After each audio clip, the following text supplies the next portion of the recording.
Hey everyone, you are listening to another episode of the All Things Private Practice podcast. I'm your host, Patrick.Casale, joined today by Tiffany McLain. She's an LMFT out in California and the founder of Lean In Make Bank. A lot of you probably already know about Tiffany because you probably use her fee calculator. Hey Tiffany, the Lean In Make Bank program.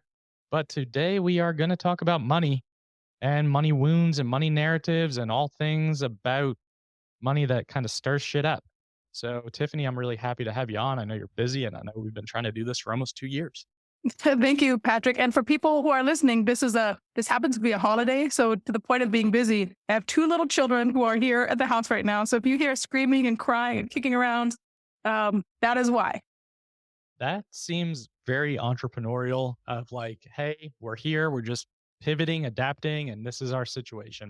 My wife is downstairs with our neurotic Shih Tzu trying to keep him quiet as well. So We're all on the same page. We're all together in this, folks. So let's just dive right in because we were talking before we started recording, and you're right. I wish we would have recorded that, but Lean In Make Bank.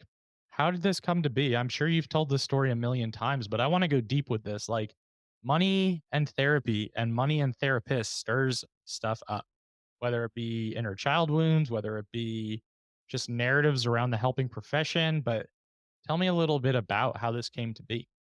I will do that. And I will also say, I think it was last week I was talking to somebody who um, teaches people how to market using social media. And she's not a therapist, but she works primarily with therapists. And she made a comment that was something like, Tiffany, you know, therapists, there is no other group of people who, I don't know the exact language she used, but basically they'll put up with so much.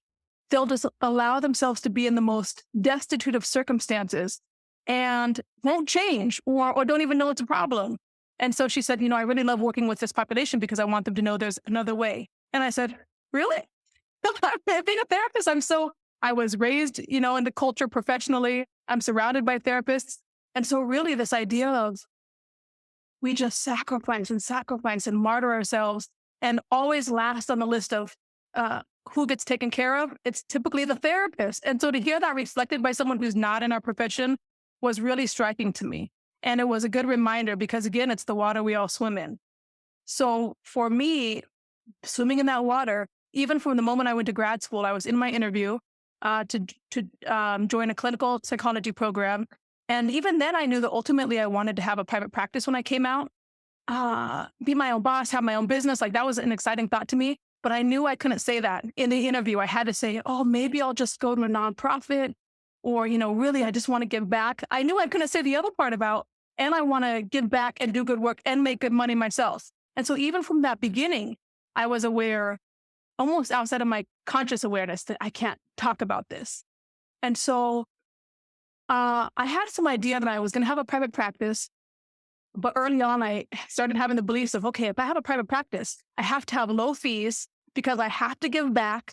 And I can't have high fees because then I'm not truly doing good work. So let me create a whole nother online business on the side to subsidize the private practice that I'm creating over here. So that's how Lean In Make Bank originally started. It was, hey, Tiffany, then now Lean In Make Bank, with the idea of I'm going to be seeing patients or clients for $30 per session forever.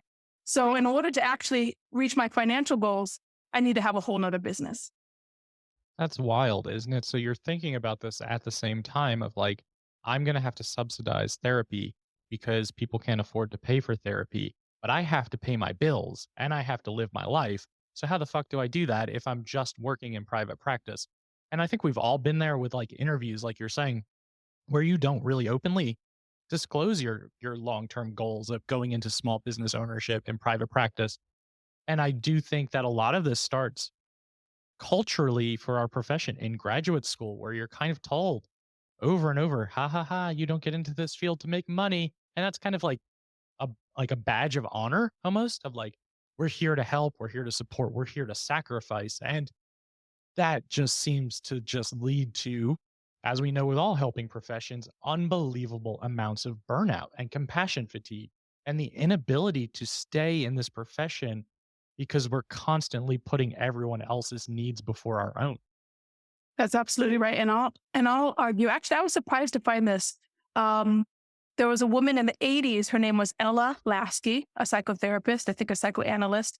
And she actually did a small study of psychoanalysts and found that um, it didn't start in grad school, but in fact, it started with our family of origin. Most therapists in their family of origin are the one who are positioned as the helper.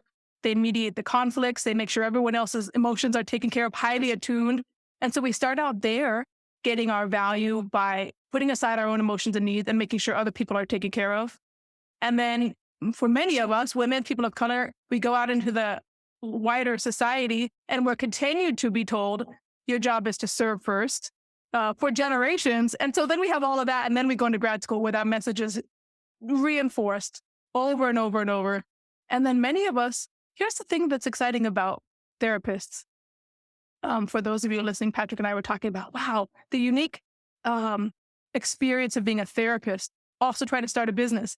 The fact that there are any therapists at all who decide to have their own business, decide I'm not going to go the agency route, or I'm not going to go purely the nonprofit route. I'm going to do something for myself. That also speaks to me of the spark or the potential that we're willing, even after all of that training and societal brainwashing and professional brainwashing, we're going to still try to have this little thing for ourselves, which is our business, is hopeful. That is hopeful to me, despite all the obstacles that come with trying to do that thing. Yeah, absolutely. I think it instills a massive amount of hope. And I think you're seeing a shift in the therapist community where you're seeing more people go into private or group practice straight out of grad school instead of going down the agency route. And I know there's a lot of division in that thought process of like, you have to earn your stripes and go to community mental health and work with everybody and burn yourself out to the point where you can finally build up the courage to put your fucking notice in and be replaced in 3 days and then have to work that notice out. And then you can be a successful private practice clinician. And that's just not true. But it's so ingrained and it's so instilled that that is the only way to do things. And I think for all the negative and damage and trauma and destruction that COVID brought to our world, it also brought into perspective that people don't want to be treated that way anymore at jobs, where it Mm. was like, you're going to make me come into the office during a pandemic and see these clients that I can see online. Fuck this. I'm going to go work for myself. And I think you started to see this shift now with people saying, like, this is the route I want to go. And we're definitely seeing more entrepreneurial therapists. It's really interesting that you say that. I, I, I, I wonder if it's true. And I think there is a trend that more therapists are willing to go out and try their hand at private practice, try to create their own thing. And I also wonder if you and I are seeing that more because we're in it. And so I'm still shocked when I have people emailing me and saying, well, Tiffany, I do have a private practice and but I could never get off insurance because everyone in my area is on insurance and there's no one in my community who could do private pay. And I'm like, what? Because I'm so inundated in a different world. And we really encourage therapists to end up working with us to surround themselves with people who are willing to imagine therapists that there's a different way of doing things where you don't have to be abused by an employer or you don't have to have an insurance company who's saying, you've seen that person more than 10 times. Are you sure you still need to be seeing them? That we can actually create for ourselves an environment where we do the kind of work we want to do and we make the kind of money we want to make. And once you first accept that that's possible, you then start looking out and seeing, oh, there are other people doing this too. But until you accept that it's possible, it's so easy to find so many therapists who are still agencies or nonprofits working at, I was going to say 9 to 5, but let's be real, like at 8 to 7 and making no money and struggling. And justifying it. And I Yeah. think, right, like it is an echo chamber when you start to surround yourself with people who are obviously attracted to being small business owners, then the people that you're engaging with either are small business owners or want to become small business owners. You're not seeing the majority of the population that is working at a community mental health agency, nonprofit, etc. And listen, I've worked at nonprofits, I've worked at community mental health agencies. They need to exist. They do. Our systems are broken. Like there are people who are disenfranchised who just are never going to be able to access care any other way. But that doesn't mean that you have to spend the entirety of your career working for wages where you can't even pay your bills, or you have to go out and get a second job, even though you have your master's or PhD, because you simply cannot afford to live. I was emailing with somebody, a subscriber who emailed me the other day, and she said something about her wake up call was when a friend of hers, who is a licensed therapist, also had to be on food stamps because they were working for a nonprofit and they felt guilt about the possibility of earning more than the people they were working with at the clinic, which in my mind, there's something deeply disturbing about doing all the work to become a licensed professional.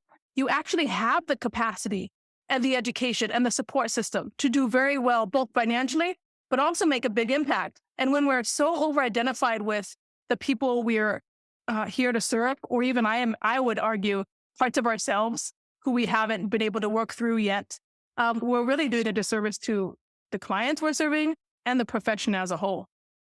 Yeah, no, that's really well said, and I completely agree. And I know some of you listening are feeling a certain sort of way as we're talking about this stuff. Like that's just the reality, and I just encourage all of you to hear all sides of this conversation. And I think you're right, and I also think that a lot of us get into this profession at first to heal parts of ourselves through the work that we do. And if you don't do your own work while you're a helper, if you don't work through these inner child wounds and these intergenerational wounds and all of the narratives, then it's always going to feel like your work is simply connected to the work that you're doing, the progress that you're making, the outcomes that you're seeing. You don't get to pay the bills with any of that. And it's also really unhealthy. It becomes this codependent narrative of my clients need me. I can't step away from my caseload. I can't go on vacation because they need me. They will not be successful without me. And in my opinion, that is unhealthy. And I always go into these when I was working as a clinician, going into these sessions thinking my first session is my first step to working myself out of a job. Like I should be working myself out of this person's life, not figuring out ways to stay involved. It's really interesting. So I'm going to even have you back up. Um, when you said some people might be feeling a certain kind of way, some of the listeners, you all out there might be feeling a certain kind of way hearing us talk like this. So Patrick, can you give me a sense, be the voice of our listeners for a minute? Those ones who might be feeling a certain sort of way as you and I are talking about a different kind of professional life where we can be in private practice making 100 or 200 or $250,000 while seeing fewer than 15 clients a week. That's what we're talking about. What's the voice in the head of the people who are listening to us say that? There's so much. And number one is going to be, but how could you, right? There's so many people who don't have the resources or can't afford therapy. That therapy is a luxury. Number two is going to be this is capitalist mentality. This is just feeding into the capitalist system that we all live in, regardless of whether or not we want to conform to it or not. The number three is how could I ever possibly charge someone X amount of money if I don't have X amount of Mm. experience or these licenses or acronyms behind my name? You hear that a lot with like, let's just use EMDR, IFS. Uh, I don't practice EMDR. I don't practice IFS. How Mhm. could anyone ever afford to pay me? More that I hear is, like you mentioned before, I live in an area where everyone takes insurance. How could anyone afford to pay me out of pocket? And a big one that I wanted to talk to you about, and I emailed you about your comfort level around this is BIPOC folks and money. I obviously am as privileged as it gets as a cishet white man in America. However, a lot of my coaching clients are Black women, and they will initially really struggle with the mindset of anybody's going to pay someone who looks like me, let alone anyone's going to pay me X amount of money for someone who looks like me. And I can't sit there and say, well, that's simply not true because, I haven't experienced that. But I have helped so many women of color create these thriving private pay practices. And it's really beautiful to witness the unburdening of like, holy shit, this is powerful. Like people who look like me are seeking me out and paying me my rate and are staying around. And I just think that's a really powerful thing. But obviously, I'm not of the position to really speak to that. So, where do you want to start? I There's so many places we could start, but the first place I want to start is, first of all, awesome. It sounds like you're doing extraordinary work with your clients and that your clients are doing extraordinary work. So the first thing I'm so curious about, what that stands out to me is how interesting that these women of color, let's say Black women in particular, are joining your program and getting permission from you, a cis het white guy, that this is possible for them. And I even wonder if something about you saying some version of that allows them to go forth and try charging these fees or believe that it's possible for them. I'll stop there. What do you make of that dynamic? It's one that I have to pay very close attention to because I also have to place myself in a situation in someone's shoes where it's like it's very easy for me to say go out and just do this, right? Like it's been an easier road for me by far. But what I'm trying to do is show up and say we can at least try to do this. You have the skills, you have the education, you have the training, you have the personality, you're showing up authentically, you're showing up as you understand your clients' pain points, what they're looking for. Let's really start working on this mindset because you're going to become a business owner and separating ourselves a little bit from the therapist only role. Because if you go into private practice, you are a small business owner, whether you want to admit that or not, you are taking fee for service. So trying really hard to work through those mental blocks and barriers while still acknowledging that there is a lot of disadvantage and disenfranchisement. That's not a word. Lots of my clients being disenfranchised or multiply marginalized with lots of different identities. The recognition of there are people who look like you who are looking for you. There are people who look like you who can afford to pay you. But it really is about getting out of that mentality of like the only people who come to therapy have Medicaid, are state funded, or Mm. don't have money to pay for services. And that's overarching for a lot of new practitioners who come out of an agency job because that is all you've experienced in terms of who you've been supporting.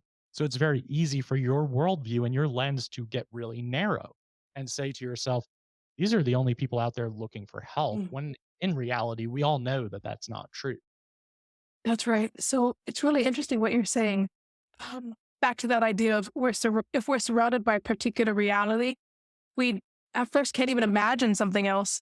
And then once we can imagine it, it's hard to believe that it can be true for somebody like us, whatever that like me or in my unique situation is. Back when you were listing the how a certain way a person might feel, a therapist listening to this episode, you listed two categories. The first was, is it fair? Not am I allowed to, but is it ethical to charge premium fees or take care of myself financially when so many people need my help? That was the one category. The other category was, okay, let's say I don't have any barriers to whether it's ethical or not. I know that it is, but would somebody actually pay me that? And so I'm hearing, particularly, let's say with Black women, women of color, maybe people from the queer LGBTQ community. Actually, I think there's a difference. What I've seen with my students is uh, in certain populations or communities, it's a question of ethics. People need me and I need to be accessible.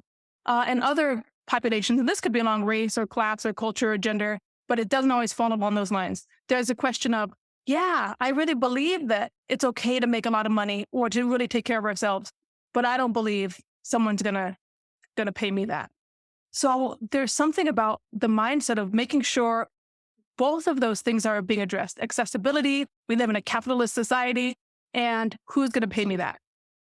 One of the things I'm thinking about is when there's a question of accessibility or capitalist society, I always come back to the therapist who's raising those points, who's in private practice and saying, you started a business, just like you were talking about, Patrick, you started a business. You can go back to an agency or a, nonprofit, whatever the situation is, community mental health, and do that. But if you go into business for yourself, you're responsible, not just like you're saying, for the clients you're providing for, but also you're responsible for taking care of a business, meaning you have to have a CEO hat and you have to have an HR hat. And that HR person is going to take care of the therapist who's providing the one-to-one service. So I encourage therapists to step into their boardroom, internal boardroom, their committee, and have a conversation with the different board members, the HR department, the CEO, and the therapist all sit down at a table and look at the business finances together and make sure that the therapist is being taken care of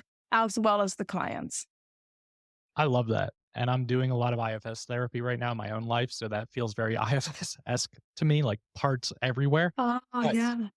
the thing I like about that is you get to really sit down with these different parts of the business and really get involved and really pay attention. Because I think too often we bury our heads in the sand when it comes to the money and the finances of our businesses. A lot of us don't even know what's coming in versus coming out. And it's a money is a taboo topic for so many people. Maybe your parents didn't talk to you about money. Maybe, you know, depending on circumstance growing up, you were raised in poverty. You didn't have access to it. You didn't have the means, but it's a topic that is taboo for a lot of people. So I know so many therapists who just cannot get a handle on their books because they refuse to look at them because it's really intimidating and it brings up a lot of shame. It is. Oh, so yeah, I want to, well, two things. I want to first acknowledge and validate those feelings that therapists have. It is terrifying for a lot of us. It does feel so lonely. And there is a lot of shame when we actually look at the reality of our financial situation. And anyone who's listening to this episode, whether you're working with Patrick or you work with me or you work with someone else, I do encourage you to go into a community where you can know that it's not a comfortable, I wouldn't even say a safe space, it's uncomfortable, but that you're going to not be judged. You're going to have support with actually having somebody by your side or multiple people by your side who have been there. They understand exactly how scary it is and they've gotten to the other side and they're willing to do it with you. I think we can't have private practice if we're trying to do it alone, which is really difficult if there's shame around the money stuff. Oh That yeah. was the first thing. Yeah, go ahead. It's so hard to ask for help or guidance or mentorship or support if you're in that shame space where it's just like, I just can't talk about this because of how uncomfortable it makes me and how shameful it makes me to talk about. And, I think it's important in private practice and group practice in this profession, in any helping profession, to have support, to have those positive supports around you because it can feel so fucking isolating when you're in business ownership for yourself. You're like you said, the HR hat, the CEO hat, the therapist hat. Sometimes you're in marketing hat. Like you're the one behind the scenes driving the ship. And there's only so much capacity. There's only so much energy to put out. So that's another part of the money conversation is there's only so much capacity as a Mm, solo practitioner.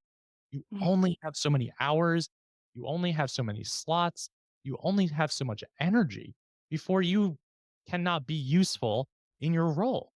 And I think it's really important to know that because I know how easy it is to get into the mentality of like, but in my agency, I worked 60 hours a week. I can certainly see 40 to 50 clients a week in private practice. It's just not really possible.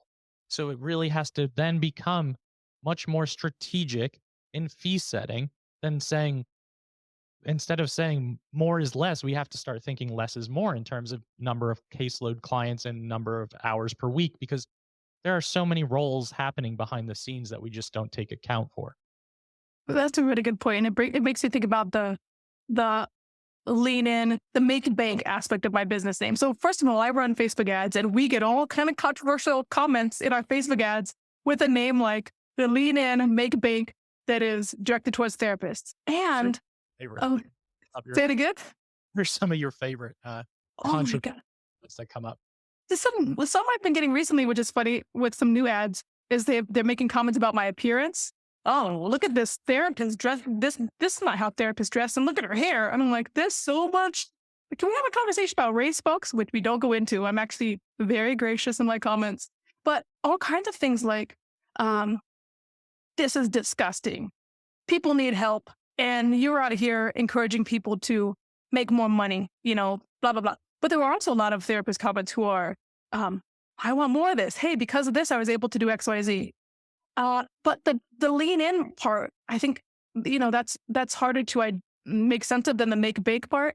But to your point, if a clinician is seeing 40 or 50 people a week, I'm going to say something maybe controversial. It's not controversial to me, but maybe for people listening.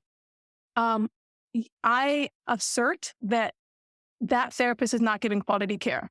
I believe it is impossible. I'll say it factually. It is impossible to do quality clinical work, if you're seeing, I'll even say 30 people, 30 different people a week, and you can't set boundaries on your time, and you're barely able to pay your own bills, or you're not even looking at your own financial situation because you're too scared, all of that is absolutely showing up in the clinical work. It's absolutely informing your ability to serve your client. And I'll say, making it so you cannot. You are likely, what you touched upon earlier, Patrick, in a codependent relationship with your client where you're struggling and they're struggling, and there's only so much you can do. And hopefully that client will leave you. And they're going to make up some excuse like, oh, I feel so much better. Or, I this time just doesn't work. Or this is too expensive.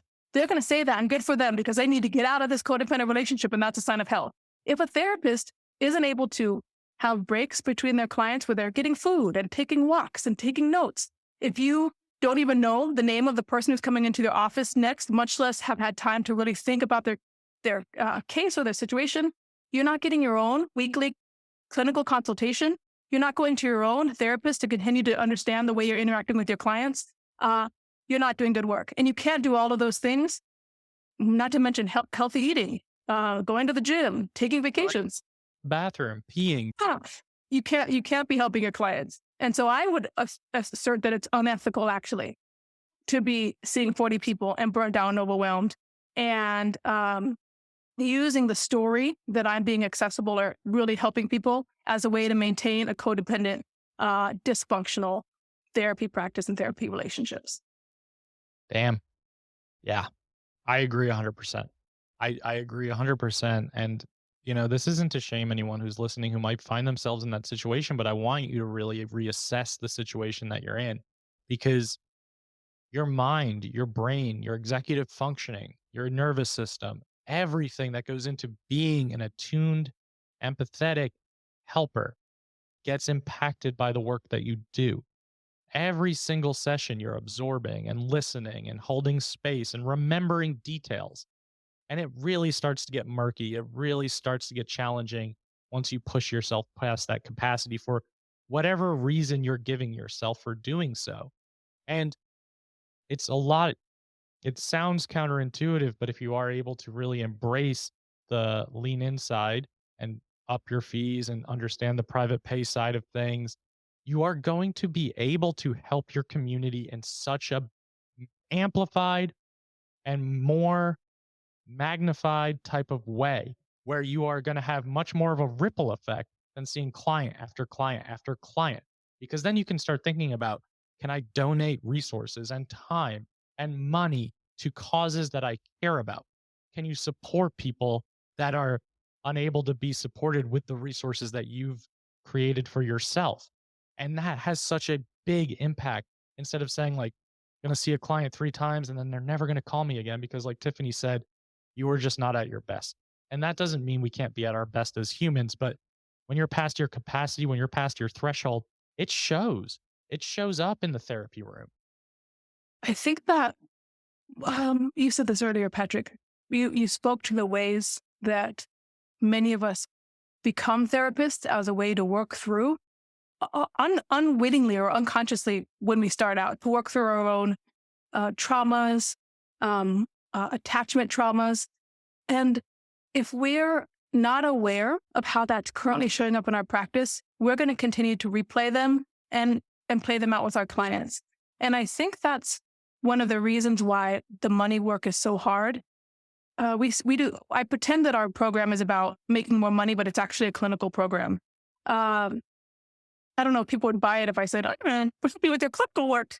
Although I don't have therapists, why do I say you're going to make more money either? To be frank, and if you're seeing 30 people a week, or even if you're seeing just 15, but you're struggling because you're charging $80 or getting a $60 in a copay, whatever the situation is, the reason you're keeping yourself in that kind of environment, financially broke, I can't look at my finances, is because there's likely something unconscious going on that you haven't yet been able to look at in your own life, in your own personal dynamics.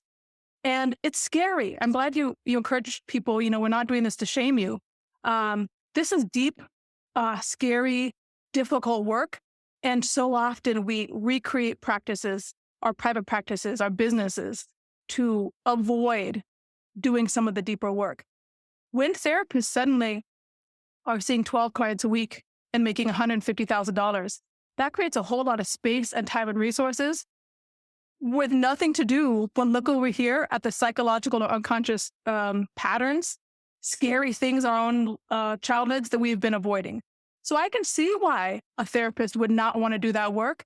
And everyone listening, you entered this work because you truly want to help people, and you cannot truly help people if you're not helping yourself. And you cannot help yourself if you're broke and burnt out and working 40, seeing 40 clients a week, not to mention all the other things that go into running your business.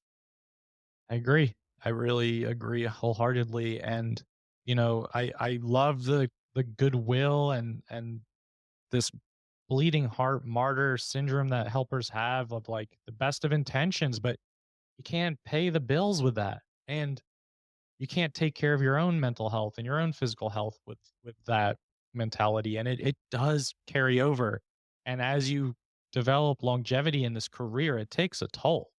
And that's why we see such an increase in substances with helpers. That's why we see such an increase in mental health with helpers, suicidality. I mean, there's so much. That's why we see a lot of helpers leaving the helping profession. So there are lots of things to examine here. And it's not as simple as just saying, well, I believe this or I believe this. There's a lot of psychological components behind the scenes that are happening. And I'm really glad you mentioned that because there are a lot of blind spots that need to be worked through throughout the career. And that's why ongoing training and learning and supervision and mentorship are so crucial. But I think, one thing that was popping up into my head, ADHD like rabbit hole right now, is like, what do you like to, what do you say to folks who are like, I can't pay my own therapist X amount. So how could I charge X amount? I'm, I'm, But I've I'm, had this before. I'm banging my head against this desk. Uh, the glorious thing about, if we're talking about therapists in private practice, the glorious thing is we have no limit on our income.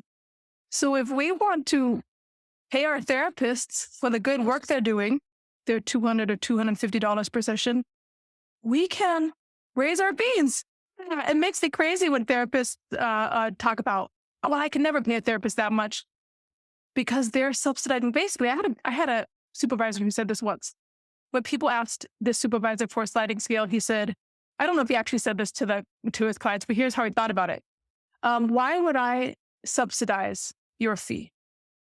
Why would I take my professional work and actually pay out of my own pocket? Because that's what you're really doing. If you need $150 per session to be able to pay your bills and live and take care of your kids, and you're charging 80, I'm gonna go do the math on the fly. You're literally giving that client $80 every week, right out of your own pocket into their pocket.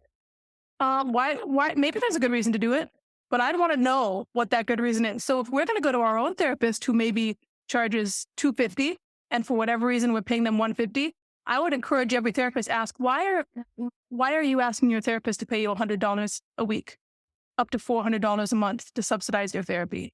I suspect there are some attachment stories there, some dependency needs there, or stories there that are going unaddressed.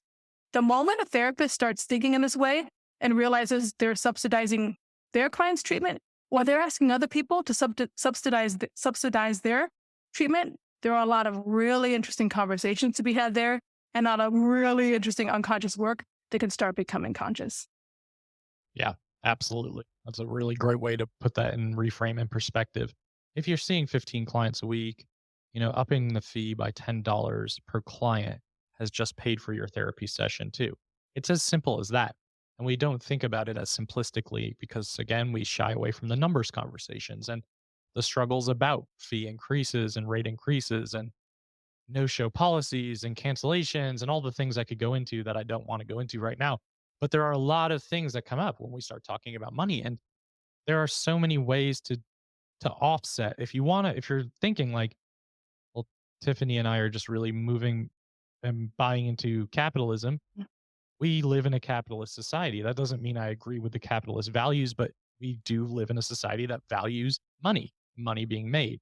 We also live in a society where we have to pay our bills and our staff. And I think that if you can get behind the mentality of understanding the money and the flow and energy of money in your business, you can offer things that you want to offer. Like if I charge full fees for my sessions, I can build in a pro bono slot into my caseload if I want to. Because again, I've done so strategically, but I'm not doing that every time someone calls me and then I feel bad because I'm talking about money. It's that I intentionally have X amount of slots for X amount of caseloads.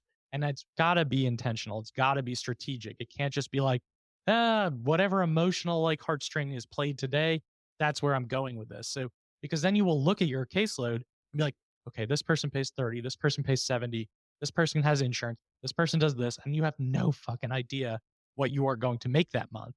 And there is no way to budget for your bills or your livelihood if that's the way you're operating. That's exactly right. Uh, Therapists are so, we therapists, I count myself in this group, are so um, educated and intelligent in so many ways. And we're very astute, not astute. We're very good at throwing around big words that shut down the conversation, like capitalism. Okay, we got it takes courage to actually encourage that conversation to continue going. When you say capitalism, what do you mean? How does that impact your clients? What does that mean? Right, really going deeper. Ethics. Everybody shuts up. What's another one that used to come up all the time?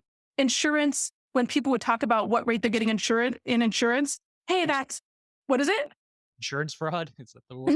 Not insurance fraud. There's another word like when people get out. I don't know the word is, but therapists used to throw out.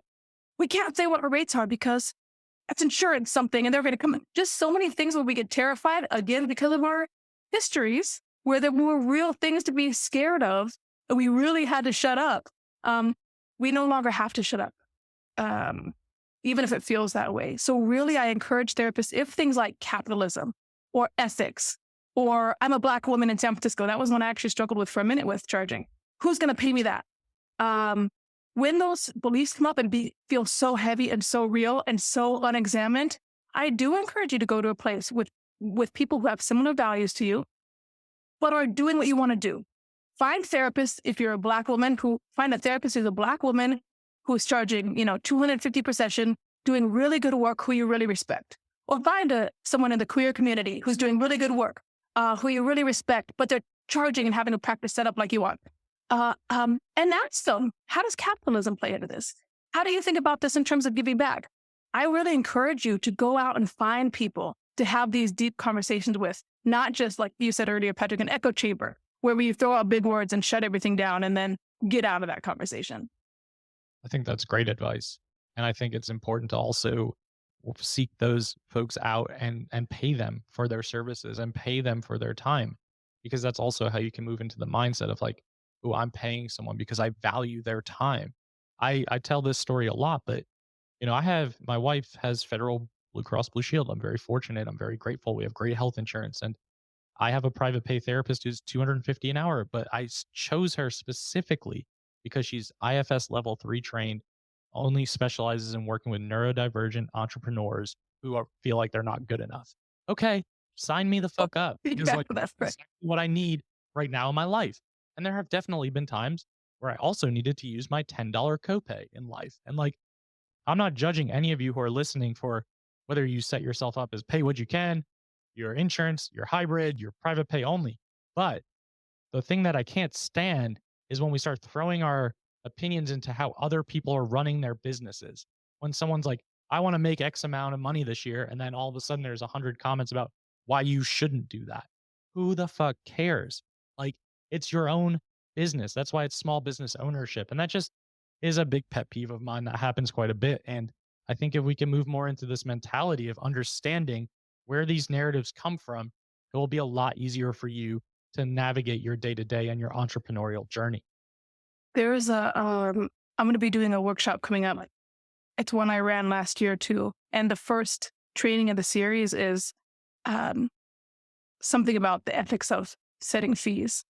And we go step by step through what the ethical guidelines actually say about fee setting.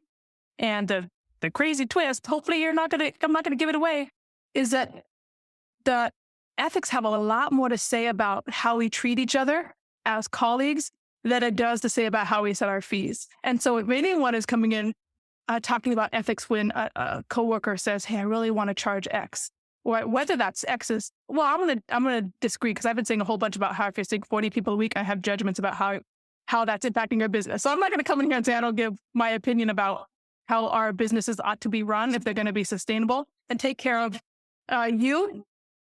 But I'm in here, and I think Patrick is too. We're here advocating for you as a therapist who you spend all your time advocating for your clients.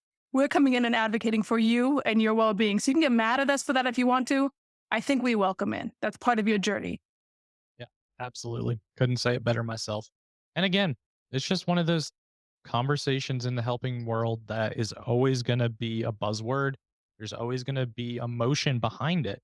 And it's just so complex. And there are so many layers when we start talking about money. And if it's making you feel any sort of way, I encourage y'all to do some journaling, do some reflecting, take a step back, take some breaths, and just get a good understanding of like what is coming up for you when you start talking about the money and the money coming into your business and talking about how to work through some of the narratives that have been created culturally, professionally, ancestrally, intergenerationally. There are lots of resources out there. There are lots of free resources out there. There is so much support right now. Podcasts, Facebook groups, coaching programs, freebies that people offer, like so many ways to start examining your relationships with the things that can keep you afloat and make sure that you have sustained success and longevity in a career where that is often not the case. Beautiful. I agree. And I love what you said about finding someone and consulting with them. That's one of the things we encourage. One of the exercises we actually do in our program is if we want to charge 225 and we're terrified of it, I say go find a therapist who's charging that. Set up an hour of their time and learn from them. See what it feels like to sit across from someone who's charging what you want to charge. I think that's excellent feedback for anybody listening to this episode. Thank you.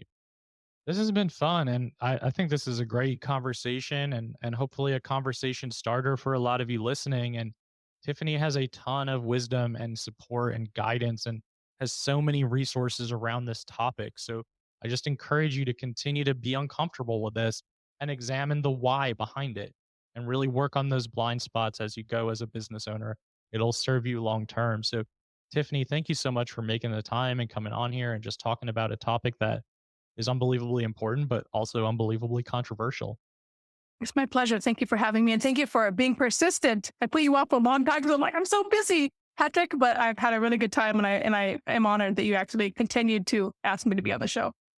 Persistence is key. All the people Yes, it is. team group chats can tell you. It's definitely a strong suit, maybe to their annoyance.